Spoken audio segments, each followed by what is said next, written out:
Hey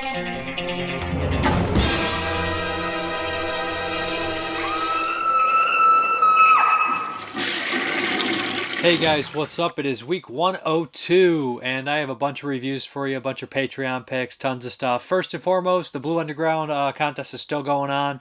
There'll be a link below. All you have to do is click it, and there'll be a Screaming Toilet email. You click that, and you say, I want to be entered in. That's as easy as that, and it's you get a chance to win New York Ripper Deluxe Edition, Zombie Deluxe Edition, and Maniac Deluxe Edition, all by Blue Underground. That's all you have to do. The drawing should be... it'll be over by the time you see the kind of like maybe a day after you see week 103, and the winner will be drawn on this channel week 104. So just follow Screaming Toilet Contest at gmail.com. Enter your name, US only, please. So yeah, if that's something you're interested in, all the information will be below, or you can just follow that email.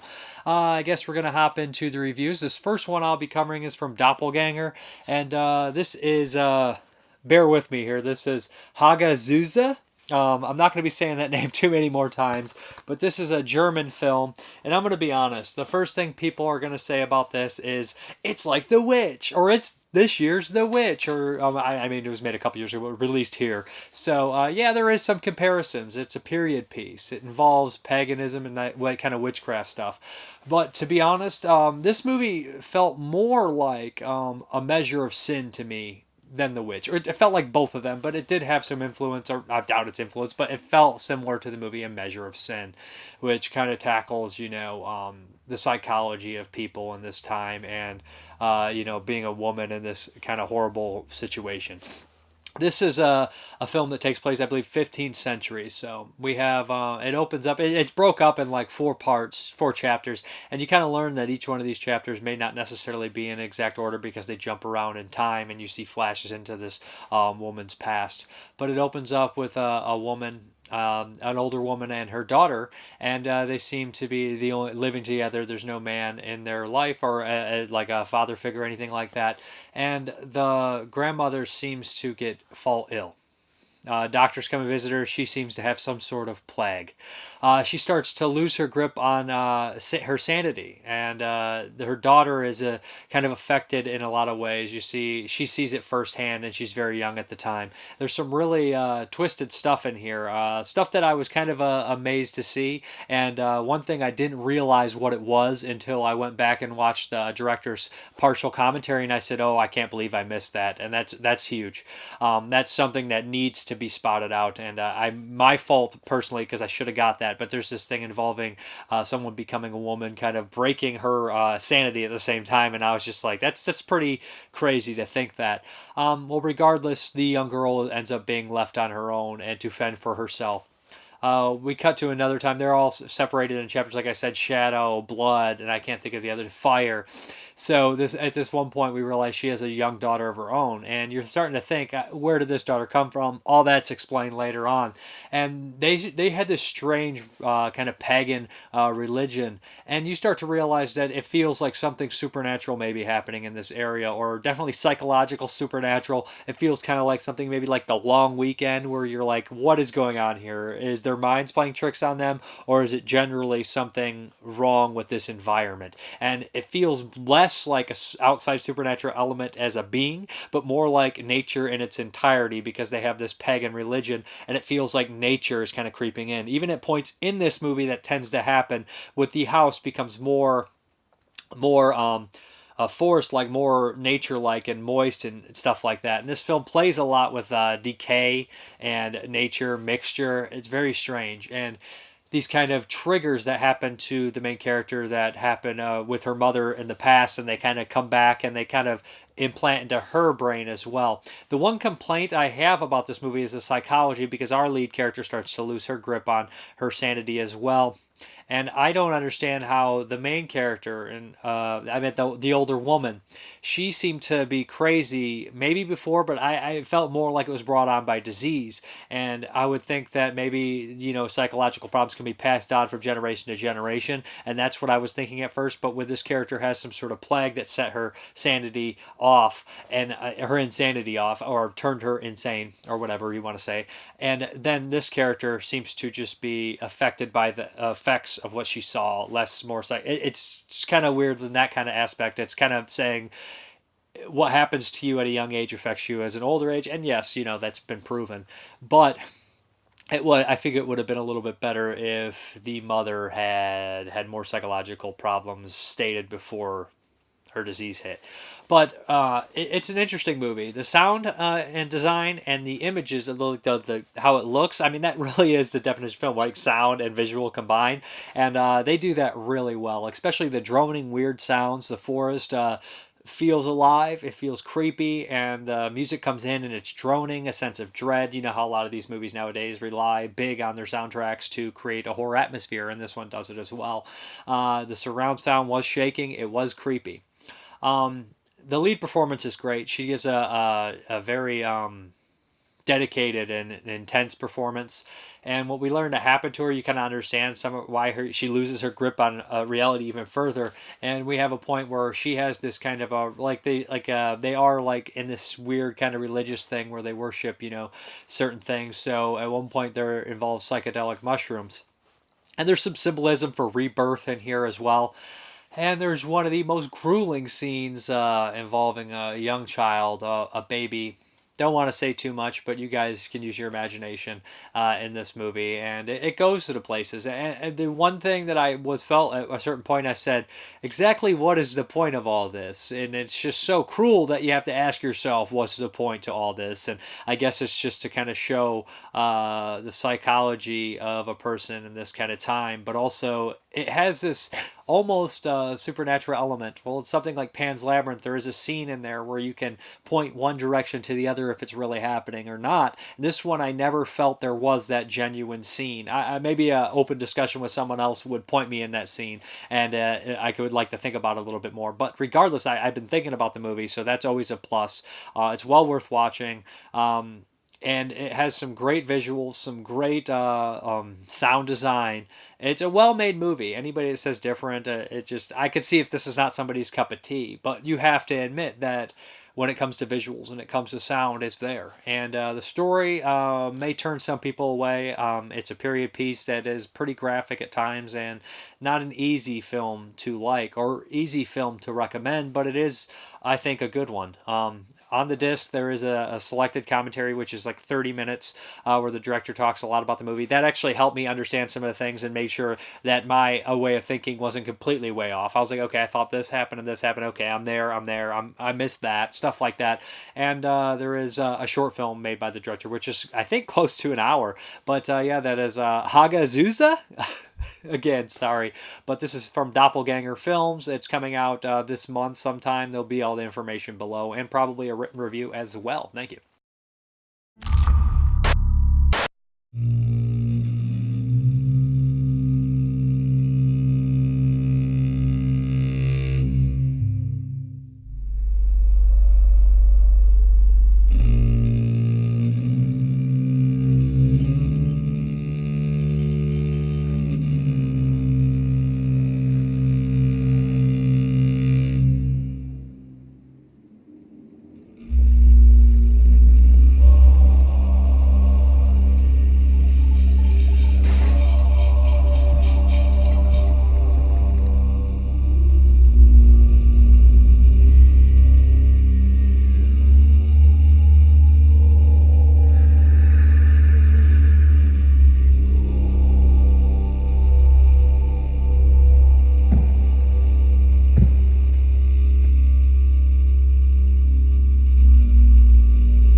Okay, the next one is by Vinegar Syndrome, one of the best labels out there. They always do great work, and this one is no exception. The Corruption of Chris Miller.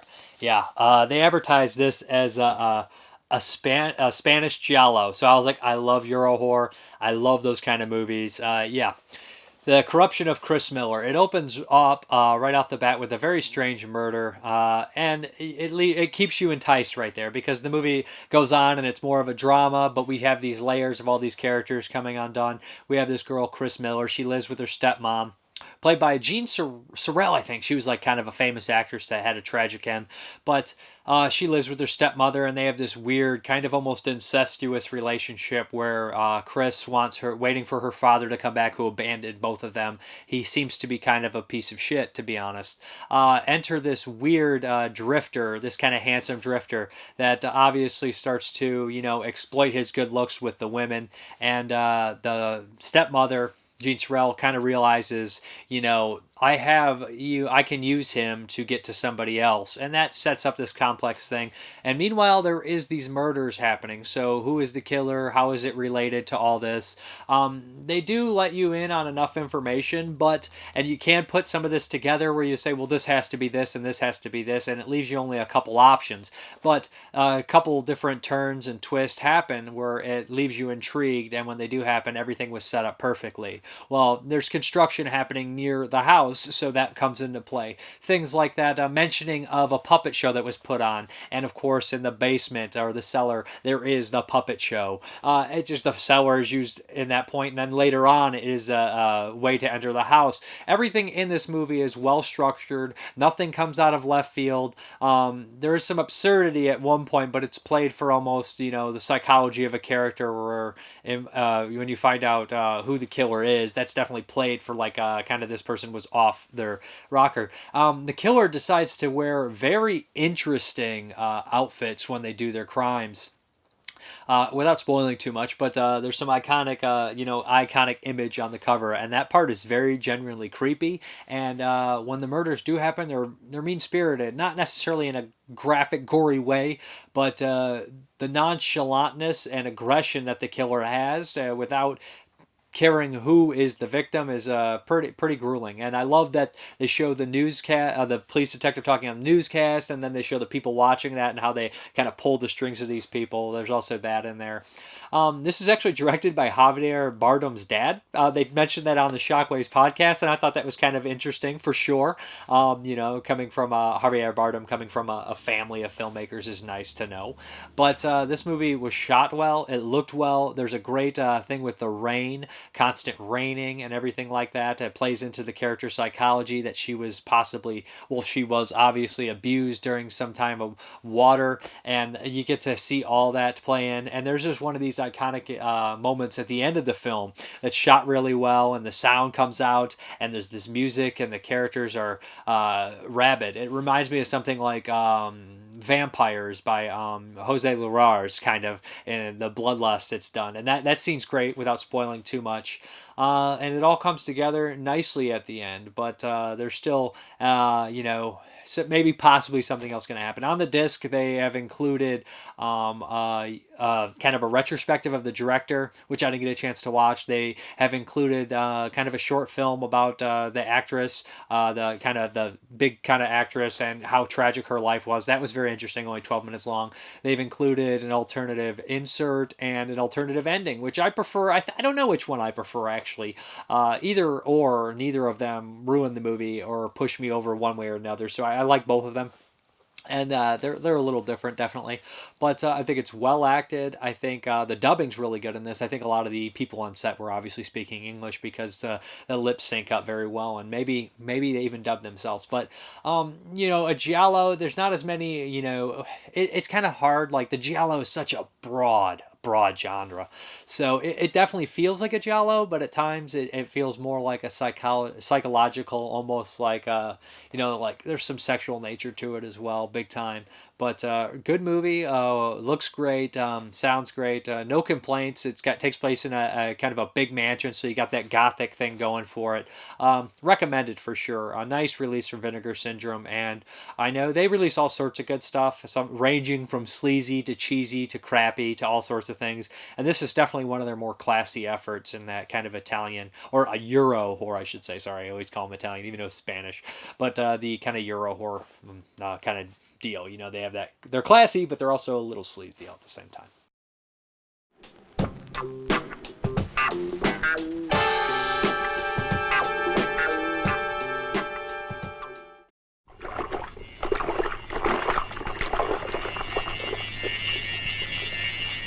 We never know when something is going to happen. And when it does, everything changes at once.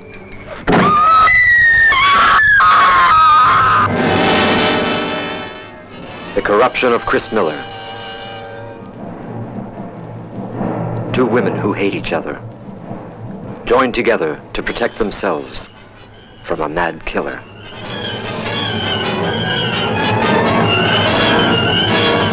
He's in the library. He can't have locked all the windows. There must be some way out. The corruption of Chris Miller. Gene Seberg.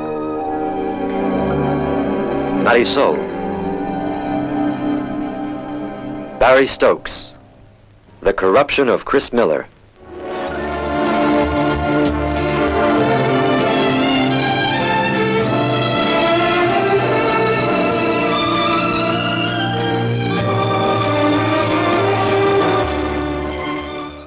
Okay, guys, the next one. It should need an introduction from me, but I've always had a soft spot for this movie. This movie's low budget. It's from J.R. Bookwalter, kind of a independent kind of I guess what would you say? Independent kind of director that's kind of like a legendary kind of indie guy.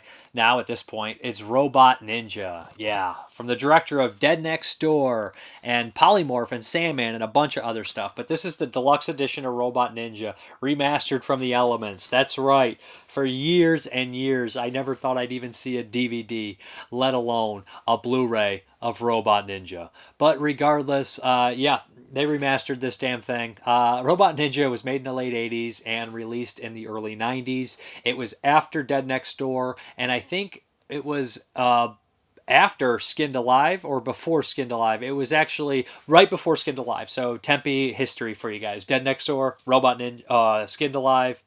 No, Robot Ninja, Skinned Alive. So yeah.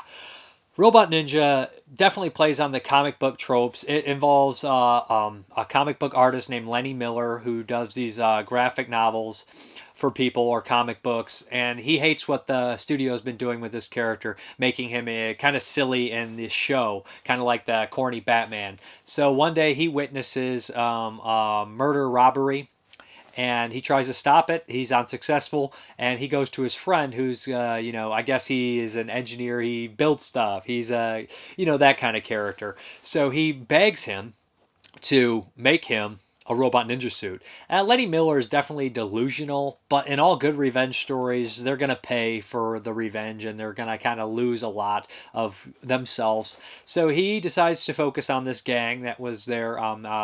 What is it? Godi Sanchez is the leader. She's they call her female thug, and there's some familiar faces in her gang. Bill Morrison and James L. Edwards, both Tempe regulars. So the Robot Ninja focuses on them, and every time the Robot Ninja strikes, tragedy also does. Innocent people get killed. So the cops are after the Robot Ninja. More gang members come after him. This movie is splattery, it's gory, it's goofy. There's some fun moments, some silly moments, especially when they go to, the comic book place or where they're producing the comic, and you see guys like Scott Spiegel from the Sam Raimi camp and stuff, and from Dusk Till Dawn 2, and Skinned Alive. He's there. He's really fun. Marty Closlaw. So he's this crazy artist. So you add in these layers of comedy and silliness, but also at times it is kind of brutal in its way, like a revenge movie. And there's some weird hallucinatory stuff with Robot Ninja after he is brutally beaten. So it has a comic book feel to it. At times tonally, it's just a little silly in certain places, and it definitely feels like it came from young filmmakers, which I don't mean that as an insult. You know, how things work and how things unfold. The cop is really, really slow at getting there, obviously, but it's just fun. It's short. It's brutal. And there's some fun lines in there. The doctor is named Goodnight, who made the robot ninja suit, so that plays into it a little bit. But and it also is a shared universe with Skinned Alive. If you guys have ever seen Skinned Alive, the same character, one of the cops, is in Skinned Alive. I love Skinned Alive. But Robot Ninja, this disc has a bunch of stuff on there. There's like 4 commentaries. There's so much stuff on here. I'm gonna pick it up and look at the back because I watched some of it, but there's no way that anybody could get to all this stuff. There's the original VHS stuff, of Master, because this is some new remastered stuff, like some of the CGI and stuff. And this is the first time I've ever noticed, because I've had this on DVD, I've had this on VHS. This is the first time I noticed Lenny Miller, all the posters in the background. You see stuff like Demons 2, Scared Stiff. There's so many posters, and it kind of blows your mind that they're just sitting back there. It dates the movie, late 80s, early 90s for sure. But I dig it. It's not perfect. It's a low budget movie. Its blemishes show. You know, it has the Robot Ninja suit's really cool. The premise is really cool. I love revenge films. It's a dirt cheap movie made in Akron, Ohio. So, you know, from Ohio, go. Yep. But if you're interested, there'll be links below where you can get it. Tempe was one of my favorite companies growing up. I enjoy their stuff. Unfortunately, they're closed now. The store's closed and everything. So I don't know. You can find this one, I'm sure of it, because it's fairly new. But a lot of their older releases might be a little bit more difficult to find. But yeah, Robot Ninja, it's fun. It's a blast. It's a little hammy in places, no doubt, but it's worth checking out. Check out the trailer. You'll know if you want to see it or not. It looks great too. I can't believe they remastered the sound and the visuals. I meant the film so well. You know, it looks great. Late last night, a witness saw 2 men brutalize and rape a young woman, the 5th such brutal crime in Ridgeway this month. Get her, Val. Teach that slut. What he's getting ain't nothing compared to what I'm gonna do to you. I've got 3 bodies, 2 dead, 1 male, 1 female. Die, copper.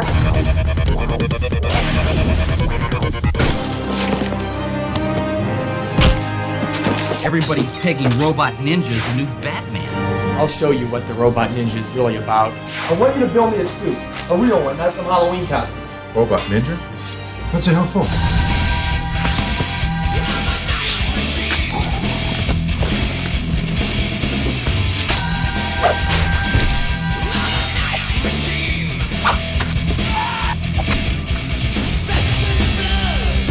You mean to tell me that you're going out tonight? You killed that boy. That little boy! Police report that Robot Ninja is now responsible for 4 more deaths. What kind of robot ninja screams in pain? Let's see if robots bleed.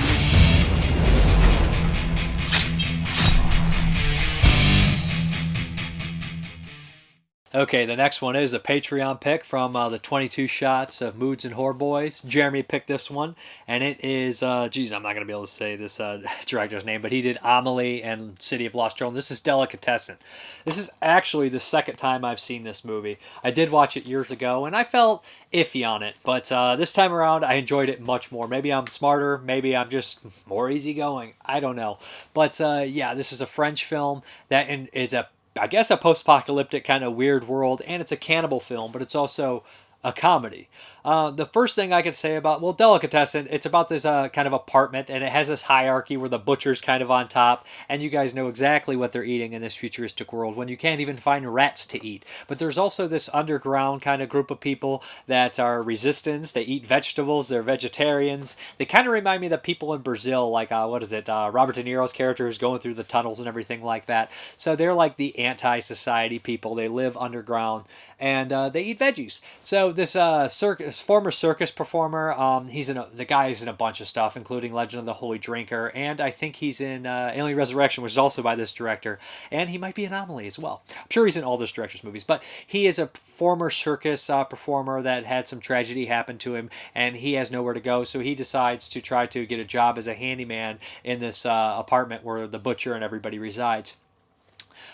he ends up getting that. But he might be next on the menu. That's kind of what we're going here. The butcher has a daughter that I guess he is very overly possessive of, and the apartment is filled with all sorts of strange and weird characters, including Howard Vernon, who's in a bunch of Jess Franco movies, and he kind of is this weird man that covers his room full of water and has frogs and snails that he lives off of kind of everywhere around there. So then there's a couple with that are always kind of like fighting over food, and a richer couple, one who's always trying to kill herself, and everything backfires in here. What's great about this movie is it's definitely doing the butterfly effect all the time, and it has like everything has a rhythmic feel to it. So these characters are having sex upstairs, and somebody's fixing something, and somebody's playing violin, and all of it connects, and it creates its own rhythm. It creates its own kind of feeling and music in the movie, and that's really hard to do, and it really is fun, and it's really cool, and it's showing how all these people are interconnected, and they're all part of the same kind of music and dance or whatever you want to call it.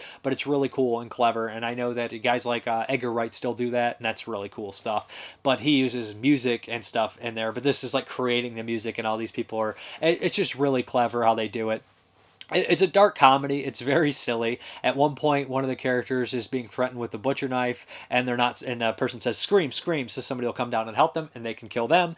The person refuses to scream until they see a spider on the ceiling, and that's when they scream. So it's just that's one of the silliest scenes in the entire movie, and I'm just like, "What the hell?" That's just weird humor. But there's some really great set design. The building is kind of dilapidated and falling apart, and at the end, it completely crumbles at a certain point. But it's just a really cool movie and very unique, and it's one of the weirdest cannibal movies I think I've seen, to be honest. And it's darkly comedic, but also touching at points and very funny, especially the woman who's always trying to kill herself, and at the end what actually happens. But there's always things other people are doing that prevent her from killing herself. But all these people are mingled, and they all have their own, stories going on that all cross and meet and whatnot. Really interesting movie. Looks great. And very funny, well acted. No complaints here. Good stuff. That is Delicatessen.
Okay, the next one is a Patreon pick from Chris Rivers, and this is To Have or To Have Not. And this stars Humphrey Bogart, Walter Brennan, and Lauren Bacall. And it's directed by legendary filmmaker Howard Hawks. I had never seen this. This is a very weak time for me. I always say that. 30s and 40s non-horror movies, I am really bad with. But yeah, this one follows the story of kind of a charter boat guy who takes people out on fishing in this kind of island that's I think off the coast of France, and not France, but in that area. Yeah, it's got to be around France. Duh. This takes place during World War II, so geography and where everything was at this point is a little confusing for me. Okay, so there are these kind of Caribbean kind of islands, I think, where there's a French resistance against the Nazi regime. And Humphrey Bogart is an American just doing his job, taking people out fishing. And he doesn't want any part of this resistance. Lauren Bacall is this kind of drifting woman that he refers to as Slim. She's gorgeous in this movie. She gives a great performance. Humphrey Bogart, also very funny, very charming, has that kind of those lines that just really piss people off, you know, kind of snarky but clever and whatnot. So he is asked to help these French people, and originally he doesn't want to do it, but through a series of events, you don't really know if he's doing it only for the money, but he's kind of doing it for the money, doing it for the girl, and doing it because you think he wants to do the right thing deep down inside. He's one of these guys that has a rough exterior that doesn't want to get involved, but actually genuinely is a really good guy.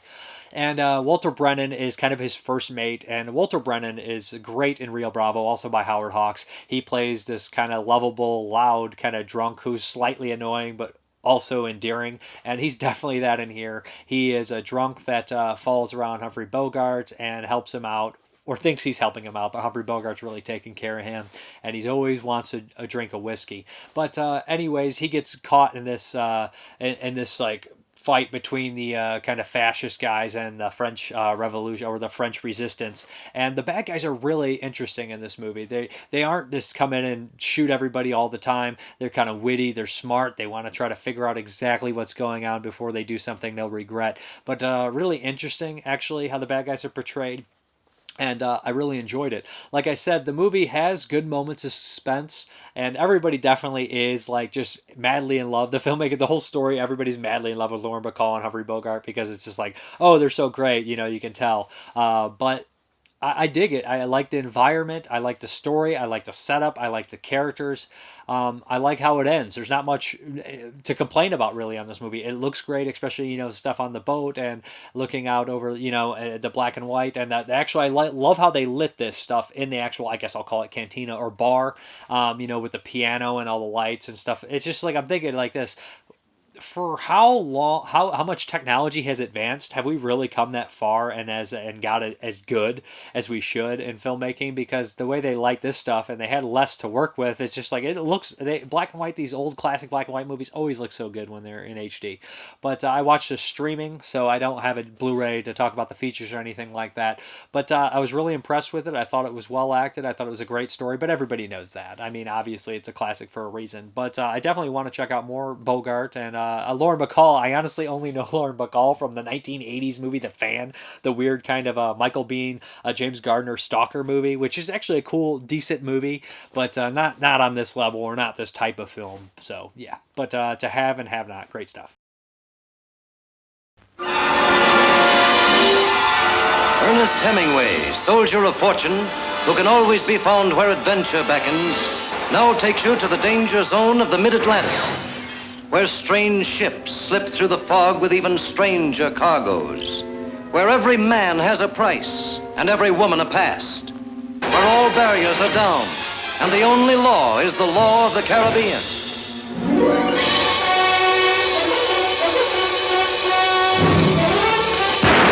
Go on, pull your guns. Go ahead, get him out. Don't been pushing me around long enough.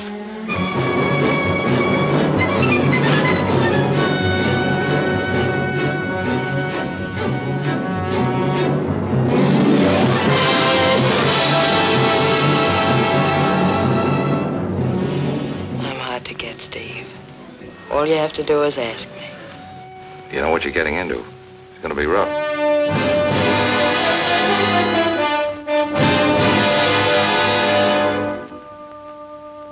Look, now, you shouldn't have come up here. It's too much of a chance. I told you downstairs I can't take you. I didn't come up for that. I'm sorry for the way I've acted. Oh, you're not sorry at all. You're just sorry because you made a fool out of yourself. That broke as easy as you will. both going to take a beating till someone uses that phone. That means one of you's going to take a beating for nothing, and I don't care which one it is.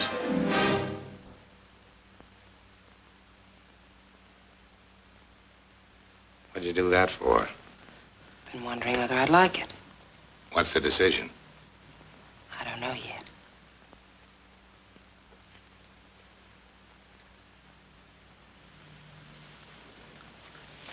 It's even better when you help. Stand by that wheel. Now, wait a minute. Give me that gun. You can't fight them guys, Harry.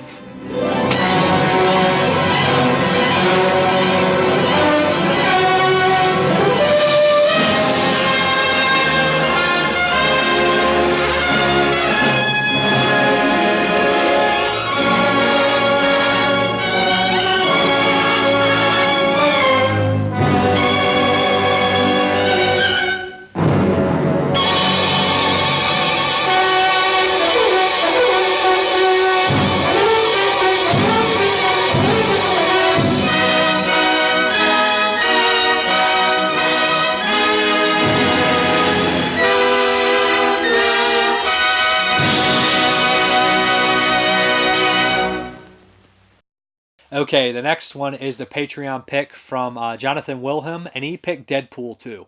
I watched the Super Duper director's cut, which is like 13 minutes longer than the regular cut. My understanding is some of the music choices are changed.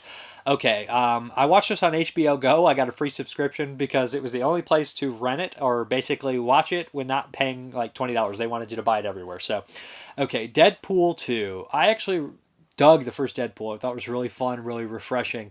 And I'm not I like the Marvel movies here and there, but I'm not one of those people that's obsessed with all the different, seeing all of them. They're like popcorn movies for me. But I will say I do have great love for the Guardians movies and the Deadpool movies. So, because I feel like they're different and they don't feel like everything else. I feel like they do their own thing. So, yeah. Okay, Deadpool 2. I'm going to say this right now. I think it's an improvement on the first. Ryan Reynolds is made to play this part. You know, Deadpool's a character I'm vaguely familiar with. I know that he broke the fourth wall. I know he was meta. And so, you know, it carries that on here. This movie just has tons of action, tons of fun. I laughed quite a bit. It introduces so many characters. And I'm going to be honest here. This is the first time that I've watched an X-Men movie that I was like, this reminds me of X-Men. It reminds me of the toys I had, the show I watched, the cards I collected, the comics I would occasionally read. It really legitimately feels like an X-Men movie. They have a lot of the characters pop in from X-Force. They have things that the fans want to see. It's almost like they watched the other X-Men movies, especially 1, 2, and 3, and were like, these suck. These aren't X-Men movies. They didn't give fans anything they want. Like X-Men 3 really has the Juggernaut and Colossus and they don't fight. Whoever wrote that movie is a dummy. They like literally have never ever picked up an X-Men comic or let alone a comic book in their life. But yeah, this one definitely makes up for a lot of the things that I miss seeing in the X-Men movies. I love that they show the mutant prison where they have the collars, and those collars were such a big thing in the X-Men cartoon. Everybody would lose their powers, they had the collars. But there's just some great moments. I love the idea that the relationship between Colossus and Deadpool is almost like this sexual relationship. Not really, but they have like a romantic relationship, I should say. And Colossus has never been noted one of my favorite X-Men characters. I always thought he was kind of portrayed lousy in the comics as kind of a flip-flopping baby. But that's all X-Men characters. They're always just changing because there's so many different writers. But regardless, I really like Colossus in these movies. I think he's great. He's one of my favorite characters. I love Colossus in this movie. I love the relationship they have between Deadpool and Colossus. It's hilarious. And without spoiling too much, I don't know if anybody hasn't seen this, but there is a fight that Colossus has with someone who is my all-time favorite X-Men character and my second favorite Marvel character after The Thing. So he's in this. He's hilarious. He's great. He has a lot of funny lines. But the plot is basically they have this, Deadpool's in mourning. He lost someone near and dear to him. And he kind of screws up and ends up in this Supermax prison with this young boy he was trying to help that kind of flipped out because he was in this, pray the kind of mutant away, beat the genetic mutant gene out of them school. So this kid, backlashes and he's in the prison with Deadpool and they form this kind of weird friendship. Meanwhile, Cable from the future comes back, played by Josh Brolin. Great choice for Cable. I know people are like, we want Kevin Nash, we want Ron Perlman, we want Stephen Lang. I think they're all too old. Josh Brolin, perfect. All those guys would have been great, but they're a little too old now. But Josh Brolin, I thought, was great in it, the role. So he comes back and he wants to kill this young kid called Fire Fist. So because in the future, Fire Fist does some bad things. Well, Deadpool wants to save this kid. Cable wants to kill the kid. And of course, Cable and Deadpool are going to team up somewhat. That's kind of the setup of this movie. They got to stop the future from happening. But at the same time, there's cameos and appearances by tons of people. I don't want to spoil the cameos, but there's a long list of cameos. There's some mutants that show up that's really fun. And it made me laugh quite a bit. There's a character, what is his name? Peter or something like that? That I was just like, come on, make sure you watch after the credits too. There's a bunch of stuff in here. But the cast in this movie is amazing. Like I said, the more I say, the less it will be fun for people. But, Domino, she's in the movie quite a bit, so I've definitely mentioned her. She's great. And the arguments, just Ryan Reynolds is such a good sport about making fun of himself too, which is always refreshing to see. Because, a lot of the old action heroes, they would kind of poke fun at themselves, like Arnold or Stallone. They would make fun of themselves, and I always love those guys for doing that kind of thing. But when you get guys like Steven Seagal, even Chuck Norris would poke fun of himself, but Steven Seagal's always 100% serious. But I did give him credit for being a machete. But most of the time he seems serious. It's just like, come on, guys. Lighten up, man. So, Ryan Reynolds makes fun of himself quite a bit. Like, these are very meta, so he can step outside and make fun of the X-Men and make fun of Fox and make fun of the other Marvel movies and make fun of himself. So I love seeing that. There's a great line in here. He says, "Hey guys, it's the X-Men, we're coming. Dated metaphor from the 60s for racism." And I literally cry. I laugh so freaking hard. But it's very funny. It's action-packed. It's one of my favorite Marvel movies I've actually seen because it's different. You start watching the Avengers and Ant-Man. Those movies are cool. They're fun. They're entertaining. One and dones for me. But after that, that's just what they are. One and done popcorn movies. I don't think about them. I don't want to revisit them. But Deadpool is definitely something I would revisit. I'm gonna buy it because I laugh super hard. It's got a great cast. It's all around a blast. Deadpool 2, great stuff. Like the first one too, but I think I'd like this one much more. This movie night, share the special Super Duper cut with 15 minutes of unrated goodies lovingly inserted throughout.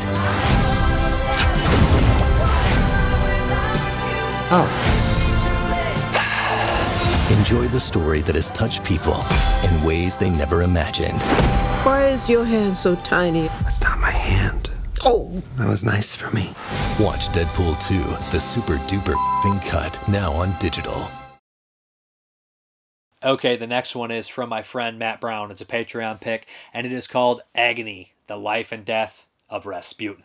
I think he gave me this because me and Jeremy were talking about the Rasputin kind of guy in Horror Express, and I was like, I like Rasputin. I'd like to know more about Rasputin. This movie is made in 1981. It's by the director of Come and See. It is 2 hours and 22 minutes long. The print that I watched was a rental on Vudu. It did not look great. It was about half. It was like 60% the screen, so the subtitles could fill the rest.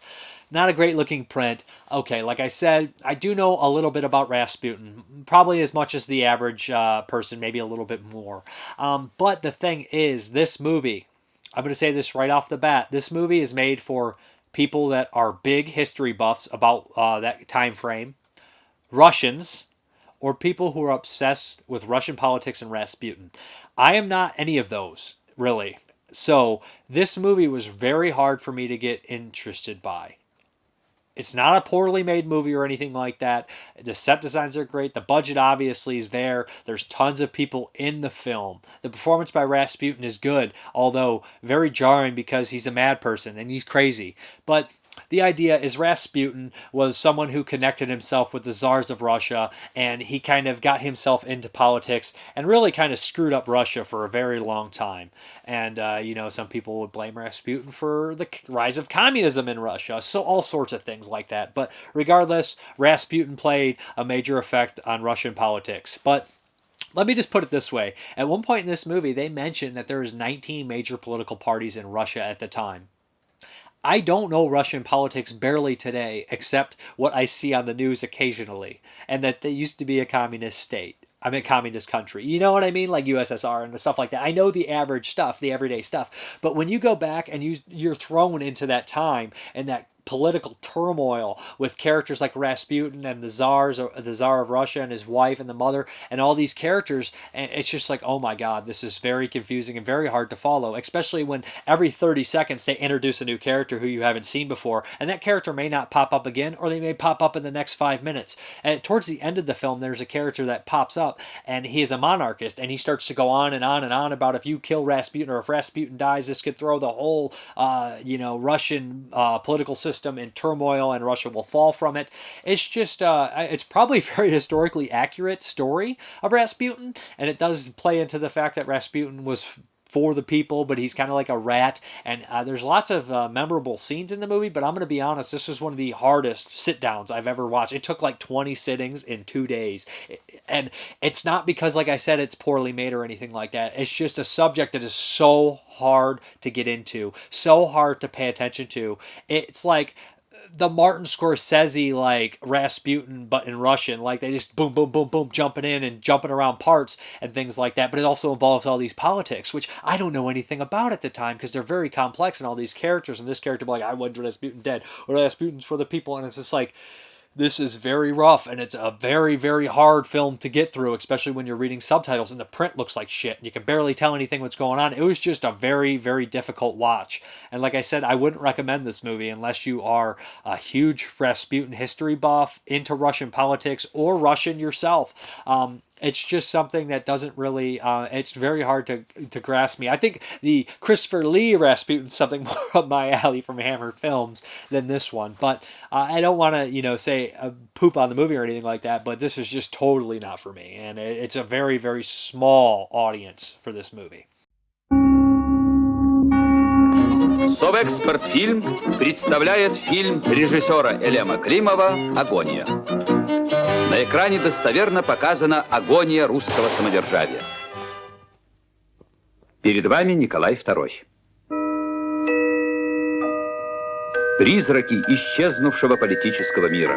Председатель Думы Родзянко, фаворитка Вырубова, тибетский врач Бадмаев, князь Юсупов. Царица Александра Федоровна. Ненавижу эту страну. Распутин. Этот человек должен покинуть Петроград и никогда, слышите, более никогда сюда не возвращаться. О Распутине Александр Блок сказал: неграмотный мужик с сумасшедшими глазами пришел из тайги во дворец, где, глумясь и издеваясь, стал шельмовать над Россией.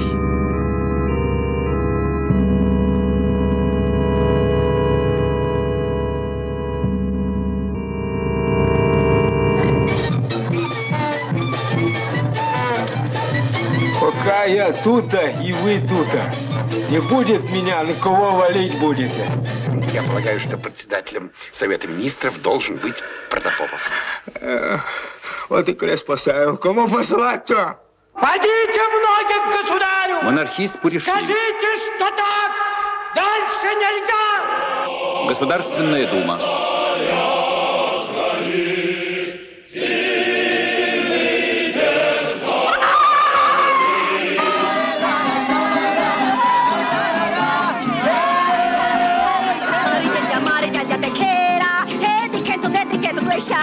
В главных ролях Вэл Талина, Алиса Фрейндлих, Алексей Петренко, Анатолий Ромашин. Ну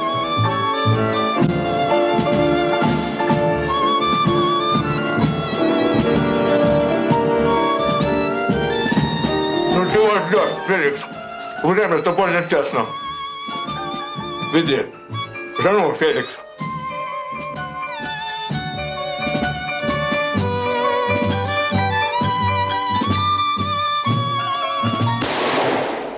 Фильм «Агония» создан на киностудии «Мосфильм» СССР.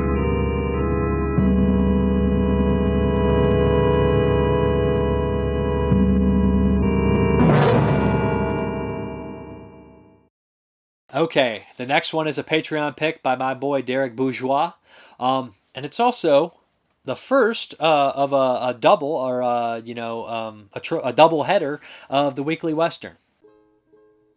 Let's go.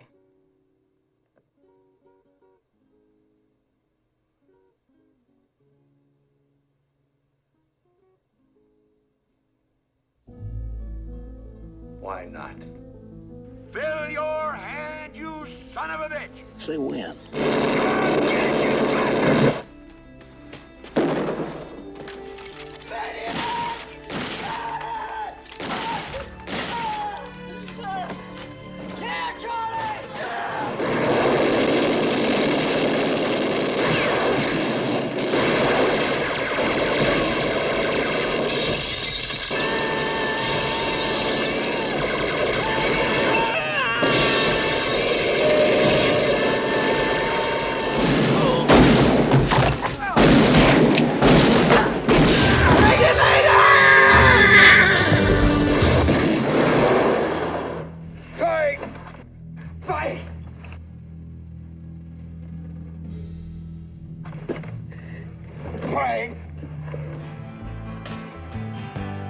Feel I'm knocking upon heaven's door. Knock, knock, knocking on heaven's door. Hey, Kitty, you bastard! It's you and I!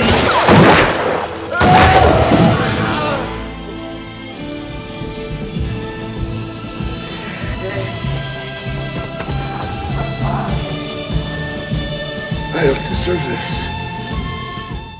It is Hannie Caulder from what? I'm going to look on the back. I knew it was 1971. There we go. This is one of the Olive signature releases. Okay, this stars Raquel Welch. This is made by a British company, Tygon. I knew right when I saw Tygon, I was like, oh, this is a British film. It also has Robert Culp in it, Christopher Lee, and it has the baddies. The baddies are played by they're three brothers, and they're played by Western legends Ernest Borgnine, the Wild Bunch, Strother Martin, also the Wild Bunch in Hard Times, and Jack Elam, Pat Garrett and Billy the Kid, Once Upon a Time in the West. These guys play the brothers. Come on, guys. You can't pick a better gang of baddies than that. The movie opens up with a very violent robbery, which probably wouldn't have been that violent if it weren't for 1969's The Wild Bunch. But as we go on, we realize that these bad guys need new horses. So they stop at this ranch, they kill this man, and they rape this woman. They made a huge mistake in what they did to this woman and this man because the woman is Raquel Welch. And Bounty Hunter kind of passes through, played by Robert Culp, and she begs and forces him to teach her how to kill so she can get her vengeance. This right away, Robert Culp's character reminded me of something that Tarantino, and they mentioned that in special features when I was watching. I was like, that guy, Tarantino's a fan of this movie because Robert Culp's he doesn't have like the typical, I'm a Western kind of guy movie thing going on. Like, he's a different kind of unique character. Like, he's like a Doc Holliday. Like, he came from some other different world and went out west and to make his money. But Robert Culp ends up teaching her and taking her to a place to make her get a special gun made and teach her how to shoot her gun. Christopher Lee plays a Spaniard, helps him learn the guns. And actually, this said to be the only Western Christopher Lee was in. So he's pretty good in it. And of course, she starts to learn how to use a gun. And Robert Culp along the way is saying, you don't want this revenge, Hannie Caulder. You'll lose yourself. You win or lose, you lose. That kind of deal, that how far are you going to go to get your revenge and what will be left of you after it's there. That's why I love revenge movies. Like I said, I was talking about Robot Ninja earlier. So I love revenge movies, and I love that there is a price to pay for your vengeance. Or your justice, if you want to call it that. But regardless, this movie is strange tonally. During the rape scene, Jack Elam and Ernest Borgnine are going to town, and it goes to a wide on the outside, and you hear what's happening. But Strother Martin, who plays this whacked out of his goofy kind of comic performance, is running into the house, and he's like, yeah, just want her once. But, it's almost kind of played for a laugh at a certain point, but also at the same time, they don't show the rape. So it's like, I don't know what their intent is. It is exploitative at one point, but also they're not showing it, but I don't necessarily know if that's a good choice in this because it's like, oh, isn't that Strother Martin so silly? And it's like, I don't know. It was really kind of tonally kind of like, definitely not today, but that's just such a generic thing to say about it. Like, this could be made today. We all know it can be made today, but it's just weird. It's just handled very strangely. But the bickering between the brothers is wonderful. Strother Martin is great. He's just totally underrated kind of actor. And Borgnine's always great. Jackie Lamb. Their back and forth's great. They're always fighting each other. You learn a little bit about them. They're always on the run. So of course you know what's going to happen. And also Ernest Borgnine throws knives in this movie. Do you guys know, where did that thing happen? Where did the original knife thrower happen? You got Lou Diamond Phillips throwing the knives in Young Guns. You got who was it? Stephen Baldwin and Posse throwing the knives. There's always a guy who throws knives. Even Pat Garrett and Billy the Kid's got throwing a knife. I think everybody's always throwing knives. Like, I want to see the original knife thrower from Westerns. Probably like one of the first Westerns is the knife thrower guy. But regardless, Borgnine's throwing knives in this one, so that's kind of cool. The acting is really good, and this movie's definitely drooling over Raquel Welch. She's almost like a half nude a lot of the movie, but hey, it's Raquel Welch. Nobody's going to complain. But besides that, there's some really good moments, and the revenge happens. It happens in a good spot. It's pretty violent, and I like that Raquel Welch is like empowered by it, and she's just like, she gets her one line, she gets to face him down and mess him up, to be honest. But without spoiling too much, there's a scene where one of the bad guys is being buried, okay? And this is kind of a slight spoiler. And Strother Martin's there, and he's trying to... These people aren't religious types, so they're trying to make a prayer. And they're done praying right on the grave, and then...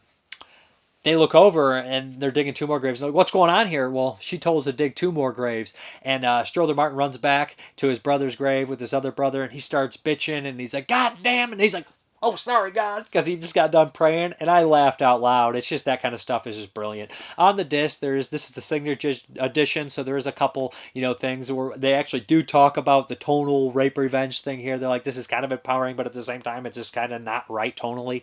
And then there's a guy talking about, kind of the history of Tygon, and he actually talks to the director, Burt Kennedy, and he mentions that they should have called this Tits Full of Dollars or something like that. And he's like, so maybe, as a lot of people see this as like this progressive feminist Western, maybe this director didn't really have the intent of that, and he was just making a movie. So, good movie, good cast, solid Western. I liked it. When the West had no laws and violence abounded, you needed a protector.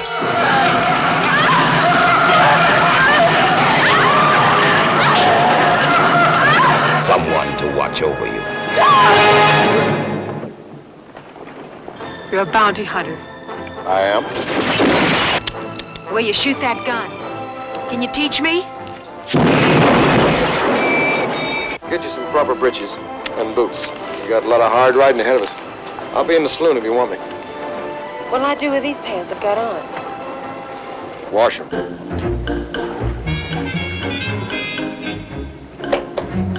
Clemens. They was through here last week.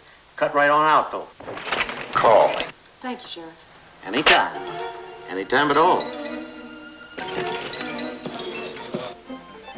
Here's your pants, Thomas. Thomas? You're gonna do this morning and night until you can do it 30 times. Then I'll be ready. Then we'll get you a bigger rock.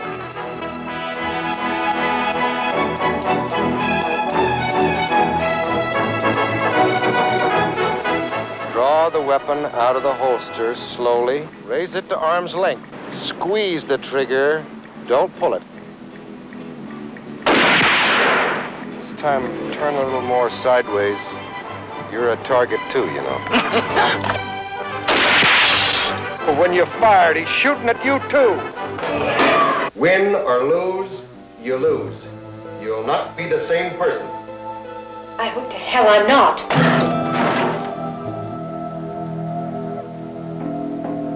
Can I put my pants on? You're not gonna need them for long. Do you want to read over, Frank? You know damn right well I can't read. Just drop the damn bottle.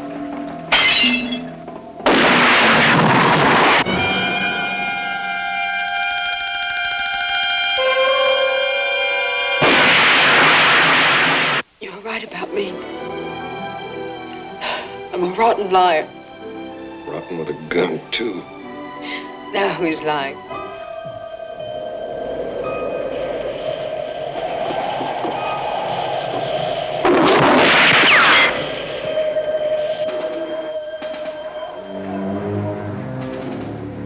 Raquel Welch's Hannie Caulder. Hannie Caulder, a name you won't forget.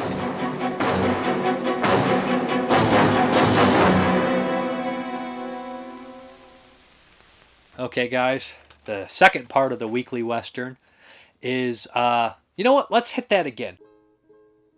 Let's go. No, I'm just kidding. You guys would have been pissed, right? It is Grand Duel by Arrow Films with Lee Van Cleef, another Western legend. Okay, so yeah. I had never seen this movie. I like Lee Van Cleef. He's obviously in a bunch of Westerns. The Big Gun Down, Day of Anger, Fistful of Dollars, and... no, he's in For a Few Dollars More, and The Good, Bad, and Ugly. So Lee Van Cleef, tons of Westerns. In this flick, he plays this sheriff who comes trying to clear innocent man's name. He says he's innocent. So what happens is there's these three brothers that run this town.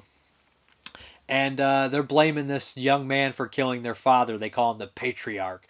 But Lee Van Cleef knows he didn't do it. So that's basically the set of the movie. He's constantly protecting him. There's a bunch of assassins or headhunters coming to collect this this guy. The actor, I can't think of his name. He's not been in too many things, but they're trying to collect the bounty on him for $3,000. But there's a lot more to the story that's going on. You kind of learn that this family had a reason to kind of frame him. There's a reason why they hated him, because he has some, gold hidden, or not gold. He knows where some gold's buried, and he's kind of the leader of the miners of this small town.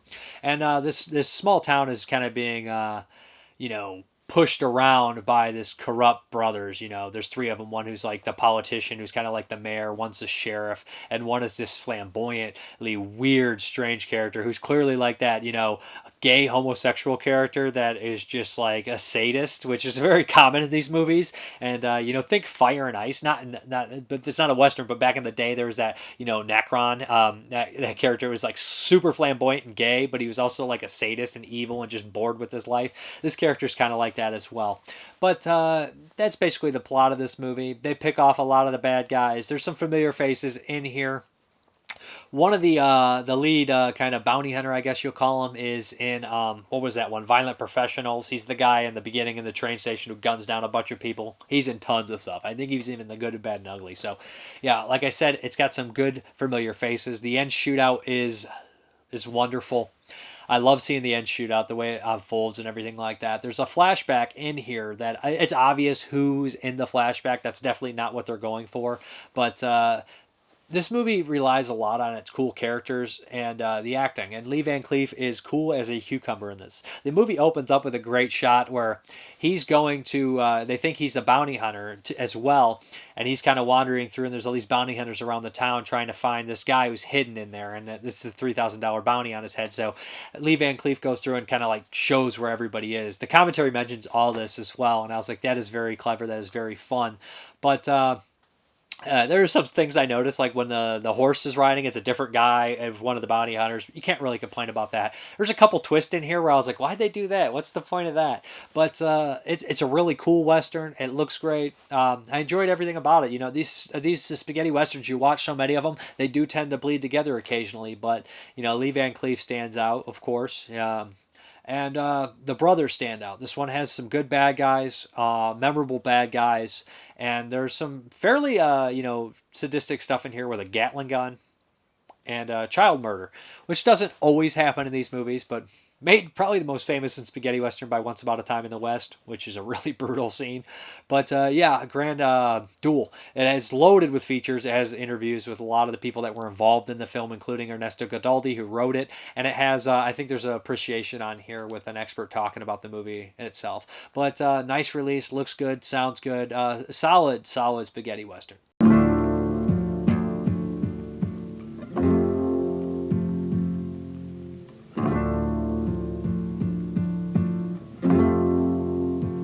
I saw who killed old man Saxon. A sheriff can't collect the bounty from the bandits he kills.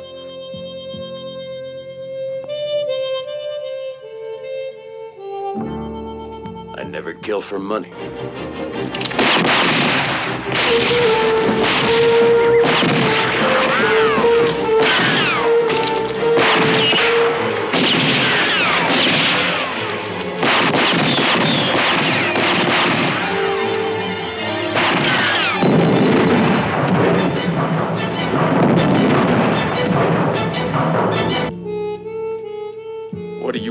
Saxon City, Clayton. I'm after a man. Dead? You move that, I'll get some target practice. That's only good for making noise. Just a moment, Marshal. This man was only defending himself. You shouldn't be wearing this anymore. Easy's taking candy from a baby. You think I'd still be alive if I liked to fool around with kids who like to play with guns? Old John's blood. $5, it won't wash out. Remove your rope, that man is innocent. No witnesses, not even friends. Sorry, Mr. Saxon. I want to apologize. Now, wait a minute.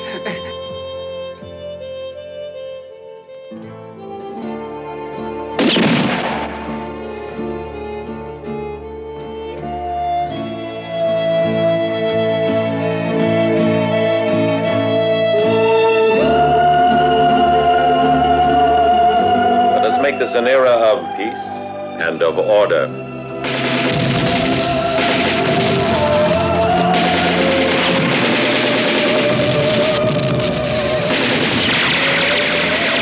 They're not afraid anymore. I'll take the place of my father. You know why? 'Cause dead people don't need a leader!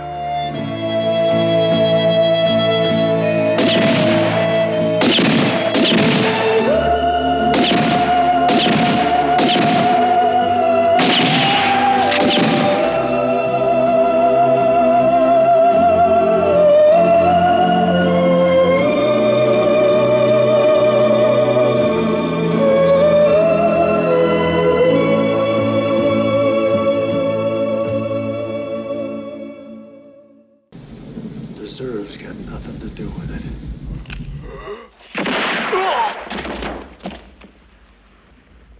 When you have to shoot, shoot, don't talk.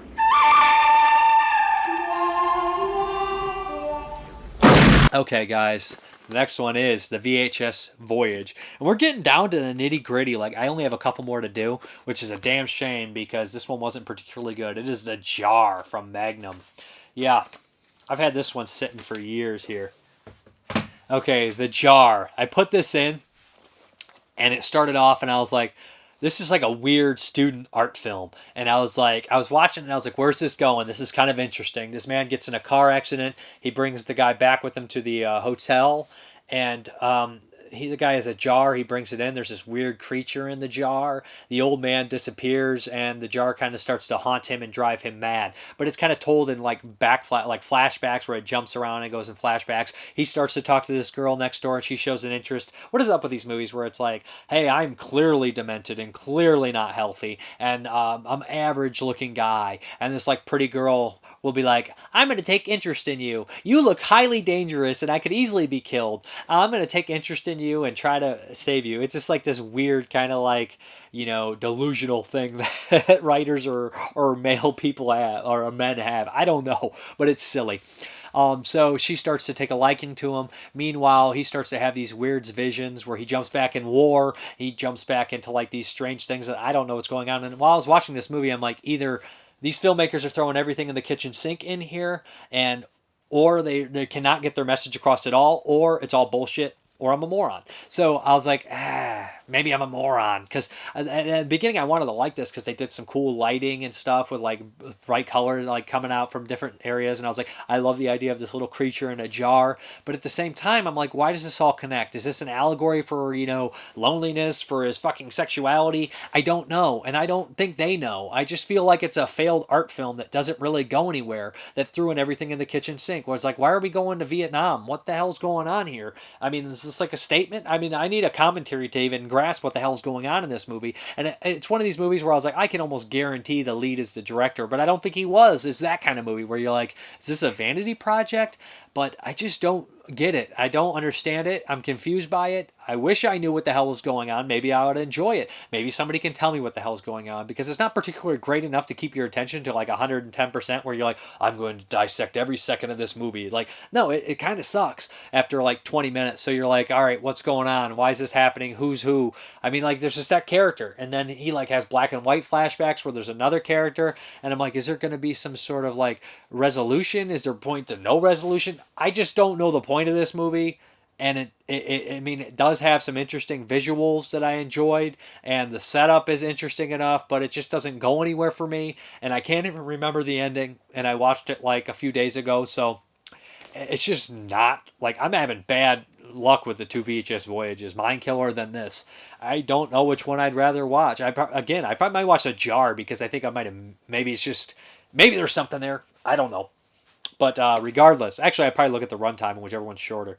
I know it sounds shitty and lazy, but that's just the way it is. I'm sorry. If somebody made this and could explain some stuff, I'd really like to hear it. And I would definitely give it a rewatch. I just don't think it's particularly good, and I just think it's kind of like a sloppy art thing.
must be losing my mind.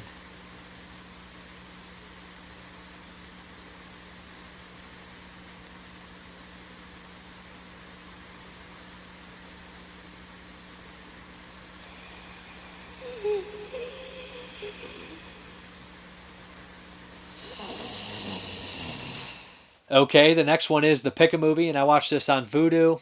It was by Adam Weber, and he picked Five Fingers. This was made in 2006, and it has Ryan Felipe and Lawrence Fishburne. This is an interesting movie, especially made in 2006. It's definitely playing in on that, torture, terrorism kind of deal. So I don't even know where to get at the plot of this movie, but Ryan Felipe and Cole Meadley are traveling together overseas, somewhere in the Middle East, and I can't think exactly where, but they are kidnapped. Cole Meadley is kind of a loud, brash asshole. These guys are both not American, so they think they're kidnapped because they're American. They're tied up and they're blindfolded, and pretty soon Lawrence Fishburne comes out, and he starts to get aggressive, and he starts to interview Ryan Felipe, and he seems to be this Muslim extremist. They start to play chess, and there's more on the line than just a chess game here. So he's asking him who he is and what he knows, and you're starting to think that Ryan Felipe is this poor guy who's brought into this on accident, but we have flashbacks to his girlfriend, so you start to think maybe the girlfriend had something to do with it, and then you start to think that maybe they're on the same side, maybe they're against each other, and this is such a hard movie to talk about in depth without spoiling it. But the end, the twist ending, you see maybe coming, but I don't think so. I was like, oh wow, that was pretty damn cool. It's really well acted. I loved seeing Lawrence Fishburne in this movie. He does a really good job, and Ryan Felipe is pretty decent as well. But they call it Five Fingers because he was a piano player. So what do they start doing to get information? Cut his fingers off. There's also a female character in here, and they try all sorts of tricks to get Ryan Felipe to talk about what he knows, and you're not sure what he knows. You're not sure who he is. He keeps saying he came to this country to start a food bank for all the people and help everyone and help the cause, and he's part of the cause. I'm part of your cause. I want to help you people. But the Muslim people, the people that are being, obstructed by, I guess, the U.S. government. But you don't really know exactly who's who, and without saying too much, I really can't say that much without spoiling, but I thought there was good moments of suspense. It kept me guessing the entire time. I thought it was well acted enough, and you put yourself in that situation, what exactly would you do? But the end comes to, the end is pretty cool. I liked how they finally revealed everything. And Cole Meadley is a good asshole. He's always been a good asshole. See Con Air and Under Siege if you don't believe me. But yeah, just cool movie. Definitely a one-time watch. Maybe a second time you pick up on some more things. But without spoiling too much, I got to get out of here before I say anything that I shouldn't say. Cool movie. Enjoyed it. Nothing that I'm going to be like the best movie ever made. But it's definitely worth watching once for sure. It's cool stuff.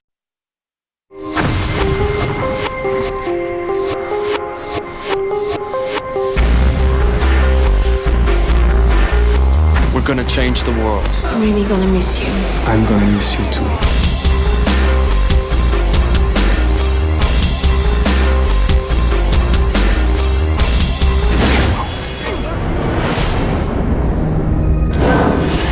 What's that? I don't know. Hello? Is someone else here? Hello? Just relax, will you? They'll let us go as soon as they realise they've made a mistake. What are you doing in Morocco? Setting up a food program. Then why could our sources not confirm this? Because it has been set up. You are hiding something. I am not lying! We know you work for the CIA. They paid you $1 million. To find out what you could. That is why you came to Morocco. I'm a banker. That is just your cover. We told the bank about your capture. We have had no response. They are pretending that you don't exist. Can you hear me? I know you can hear me! What kind of people does this happen to, Martin? Why have you come here? I can't tell you anything unless I know what you want me to say. Tell me who your friends are. Why do you want to know the names of my friends? There's a lot you don't know about me. I am not with the CIA. Tell me who you are. I am an animal.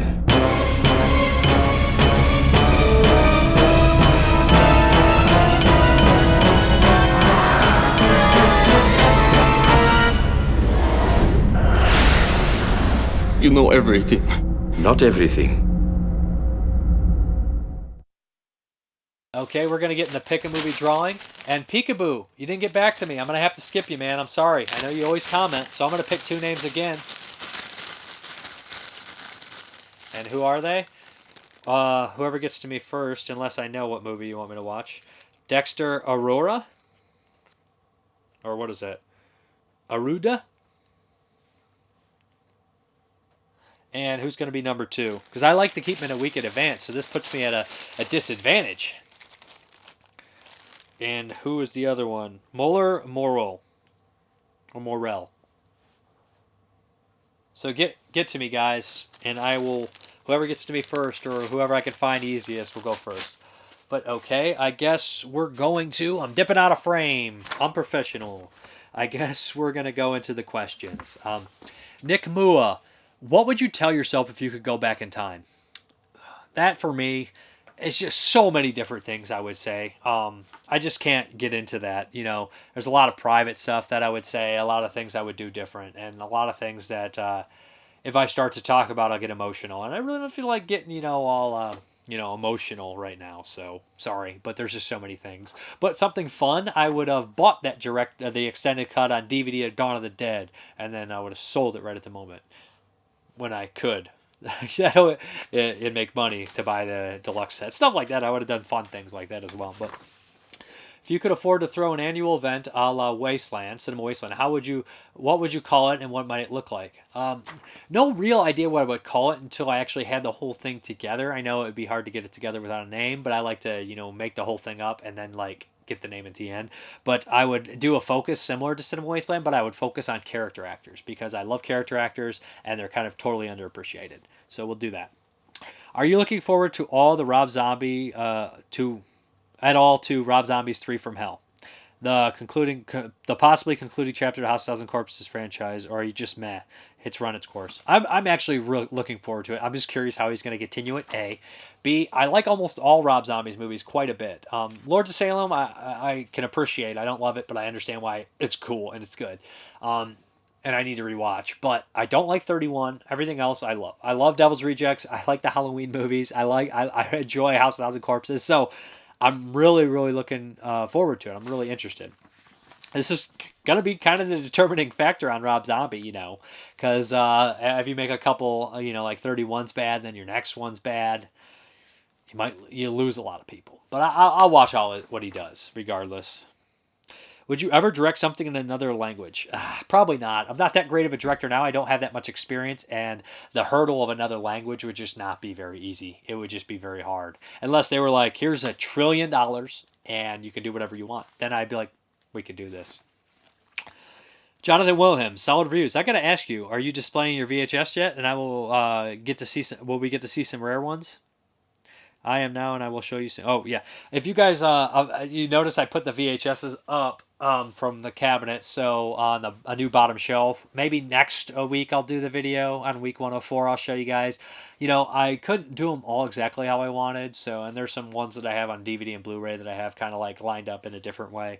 But, I couldn't display them exactly, but I got the gist of it. They're way better and way easier to get to than I had them. Okay, and John Wilhelm also asked, did you listen to the 80s song Rock Me Amadeus after watching said Amadeus? Don't Mozart around the subject. No, but I have heard the song a few times. Front Desk Matt. That makes me think we were talking about something, and he wants to go into, has there ever been a movie with a visual you simply couldn't watch due to gore, bodily pain, depicted injury, or death? For example, I have an issue with the breaking of bones, a scene in Best of the Best 2 where the nunchucks guy arm gets bent back the wrong way. Just can't do it anymore. Same with the scene where Eric Roberts shoves the dude's arm down in itself. Can't do. Yeah. From recent memory, the genital mutilation scene in The Antichrist, the female one, I was just like, oh, I couldn't watch that. Speaking of Lars von Trier, the abortion scene in Nymphomaniac 2, I was like, no, I don't want to see that. Stuff like that, just sometimes you're just like, mm-mm. And anything with heavy machinery injuries, because I work in a machine shop. So, if you see stuff like the Mangler, I know as silly as that sounds, like people getting in that, I'm like, I don't want to see that. I don't want to see that. That kind of stuff is just like too close to home. I've seen that for real, and it's just not something I want to think about when I'm not at work. Parker Schneider.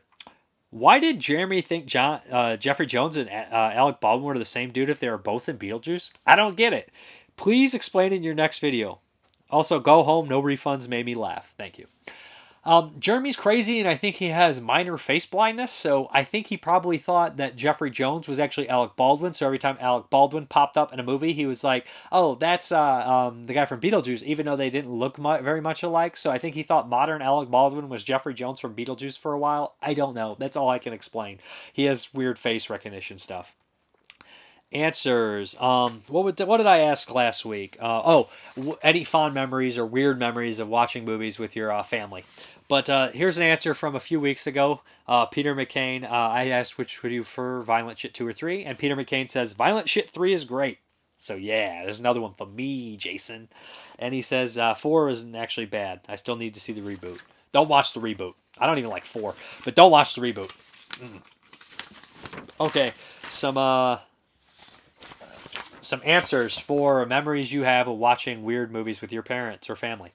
Nick Mua. I have one memory that's back in my noggin watching Mr. Scorsese's masterful The Last Temptation of Christ with my grandparents. They raised me.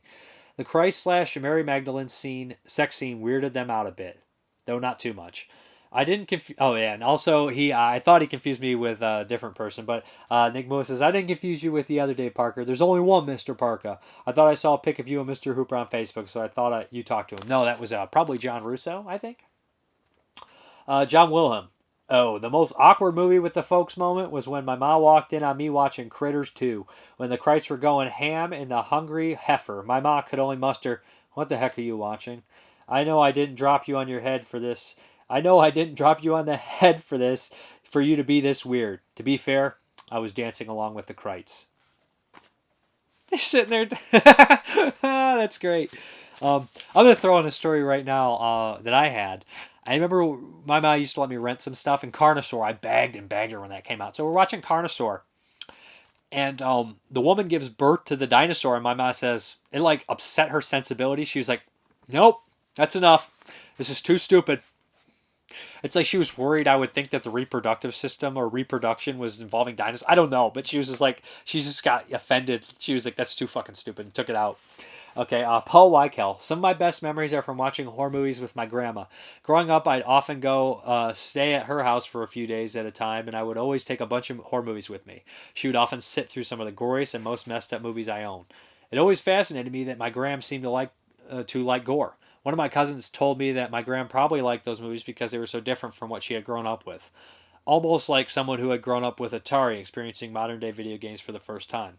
I remember that she really liked the original Friday the 13th, or as she called it, that one where Betsy Palmer is killing everyone. I also remember my gram getting excited when I got the DVD of the 1973 movie Pigs. I distinctly remember her asking me if the pigs ate kids in the movie. I couldn't help but laugh at my gram's excitement over the idea of pigs eating children. She also really liked the Leprechaun series. I once showed her a picture of Warwick Davis without his makeup, and she said that she didn't know why such a good-looking guy would agree to play such an ugly role. It always blew my mind that me and my grandma were able to connect over such sleazy movies. Though bizarre, I will always be fond of those memories. No, those are really great memories, you know. My grandfather used to bring down tons of Universal horror movies and stuff like that, so... Incarnate, I think it was Incarnate, he responded to Paul Weikel, and he says, pretty much the same with me. As a really young kid, his grandma introduced him to some of his favorite movies, Horror Express, Don't Look Now, and Mephisto Waltz. They were all movies she enjoyed, and we watched them together when I would stay over her house on weekends. She's the reason I got into horror films. It's always great. It's always like a grandparent that gets you hooked on the shit. My grandpa loved horror movies. Brian Nielsen, growing up, I remember watching Witchboard with my mother. During the seance scene, I asked my mother why the medium was not charging for her services, to which she replied, "So no one thinks she's a fraud." To this day, that remark has been an influencing factor on my opinion of psychics and mediums. It's worth noting that I never came across any that volunteer. They all charge. I think your mom's onto something, huh? Oh, okay. I want to mention this. This isn't a question or an answer, but Ilk Vomit said some fun things about Amadeus. He says one of his all-time favorite films, but he has some fun facts about it, so I'll read them. Since the movie is financed by a major studio, Orion Pictures promoted the film with music video featuring wasn't financed by a major studio, featuring David Lee Roth and cuts of Bruce Springsteen, Van Halen, Kiss, Michael Jackson, David Bowie, and Madonna, dancing along to Mozart's Sympathy number 25 in G minor. Mark Hamill, Mel Gibson, Mick Jagger, and Tim Curry all auditioned for the role of Mozart. When shooting the scene in which Salieri is writing down the death mass under Mozart's direction, Tom Holtz was deliberately skipping lines to confuse F. Murray Abraham in order to achieve the impression that Salieri wasn't able to fully understand the music being dictated. See, I knew it. When I watched it, I was like, this is some really grade A acting. The performance of Don Giovanni in the movie was filmed on the same stage where the opera first appeared. That's some interesting stuff. I think there's one more. Nope, that's it. So I guess I'm going to ask you guys the question of the week. The question of the week is, have you guys ever shut off, guys and gals, ever shut off a movie? Either due to it being so bad, or just so gross, or just you shut it off. It has to be so bad or just too crazy for you to finish. Let me know. Ever shut off a movie? And I guess we're going to hop into the update. Okay, guys, let's get into this update. First, we have a Vinegar Syndrome one. Grandmother's House. You know, I saw part of this years ago. That's a pretty cool slipcover. Yeah, let's see what's inside. Nico Makarakis produced this movie, so yeah. Got some features on there. Like I said, it's been years. I actually had this on VHS and DVD, so yeah. That's a triple buy for me. I never even watched the damn thing. Then we have Skin Flicks from Vinegar Syndrome. This looks like, a porno. Not seen this.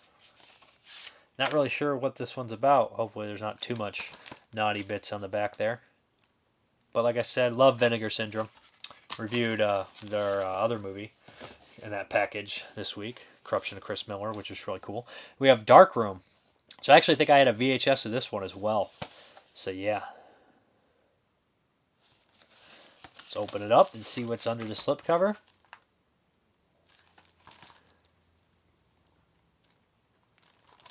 And let's hop into some stuff I got from Hamilton Books, from Scream Factory, The Spell, which is a TV movie. I don't know much about this movie, to be honest, but it was a good price. I kind of wanted to see it. Then we have a double feature from Shout, Escape from Devil's Island and The Final Option. I think these were on DVD in a 4-pack, but these two are on Blue, and it was a good price, so yeah. Can't go wrong with Jim Brown. We got Dead of Night. Again, another Scream Factory. Don't know much about this one. There's so many movies called Dead of Night. There's like an anthology. There's this. There's a 70s one. I'm not sure this might be the 70s one. Then we got Chuck Norris and Missing in Action. Yep, from Shout Factory. You know, these Missing in Action movies played on television all through my childhood. I've seen bits and pieces of all of them, but I don't know much. I don't know if I've ever seen the whole way through any of them. Then we have from Shout, Teen Wolf double feature. I know it doesn't have the features on here, but it's good enough for me. Teen Wolf and Teen Wolf 2. So yeah. It's been years since I've seen these. I don't ever know if I've seen the second one, to be honest. Then we have Blackout from Code Red, or was this a Scorpion? This is the Code Red from Ronin Flicks. It's got a nice cast in there. The night the power failed and the shock began. That's cool. You know, who's in that? You got Ray Milan, frickin' Robert Carradine. Got a nice little cast in there, so yeah. Then we got Pale Rider with Clint Eastwood. It's been years since I've seen this movie too. I think this is the last Western of Clint Eastwood's I needed on Blu-ray, so yeah. Dig this one. Great cast. If I remember, it's got some small roles by Charles Holohan, Richard Kiel, and it's got frickin' Michael Moriarty in it, and it's got Chris Penn. Yeah. Yeah, good stuff. We got Revenge of the Nerds. Yeah. Oh, yeah. I love this movie growing up. I know it has a lot of problems because nerds do some terrible things, but dig this movie. Still lots of funny things. Even, don't base your life on Revenge of the Nerds. You guys know better than that. But Ogre, man, Donald Gibb, cracks me up every time. Love him. I love him in the second one, too. And Curtis Armstrong's really funny, too. There's some lines in this movie I still say that I think are funny. I know it's not appropriate anymore, but the line where Booger asks, "Did you get in her pants yet?" And what is it that he responds? Booger asks him, "Did you get in her pants yet?" And he responds, "She's not that kind of girl, Booger." And he says, "What? She got a penis?" And that's just like Jesus. But yeah, then we have this Hemisphere of Horrors box set, or Hemisphere Horrors box set from Severin, Curse of the Vampires, Blood Drinkers, The Black Cat, Torture Chamber of Dr. Sadism, and Brain of Blood. Yeah, that's pretty cool. 5 movies. Glad I picked it up. Not got a chance to watch these yet, obviously. But let me know which ones are the good ones. So, yeah, it looks nice. I love Severin films. They do good work, so... Yep, back to the video, guys. Okay, guys, thank you very much for watching, and as always, you guys have a good one.